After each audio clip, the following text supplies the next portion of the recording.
Hi hello friends, అందరు ఎలాగున్నారో? నేనైతే చాలా అంటే చాలా బాగున్నాను. మీరందరూ కూడా బాగుండాలనేసి నేనైతే మనస్ఫూర్తిగా కోరుకుంటున్నాను.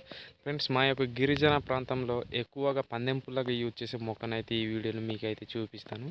చూడండి ఫ్రెండ్స్, ఆ మొక్క వచ్చేసి ఇదే అనమాట. ఇదిగో చూస్తున్నారు కదా, చూడండి. ఇదిగో అవి వచ్చేసి ఇదిగో కాయలు కూడా కాస్తాయి. ఇదిగో కాయలు వచ్చేసి ఈ విధంగా ఉంటాయి.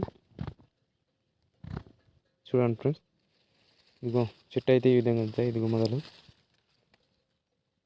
ఇది ఇలాంటివి ఉంటాయి కదా.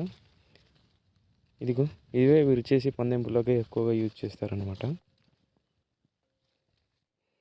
చూడండి, ఇవి వచ్చేసి ఇదిగో ఈ రెడ్గా ఉంది కదా, ఇవి వచ్చేసి పళ్ళు అనమాట. ఇవి వచ్చేసి కాయలు. వీటిని అయితే పిట్టలు ఎక్కువగా తింటారు. మనుషులు అయితే వీటిని అయితే తినారనమాట. కాకపోతే చిన్నపిల్లలు అప్పుడప్పుడు ట్రై చేస్తుంటారు. చూడండి, మొక్క అయితే ఇదిగో ఈ విధంగా ఉంది.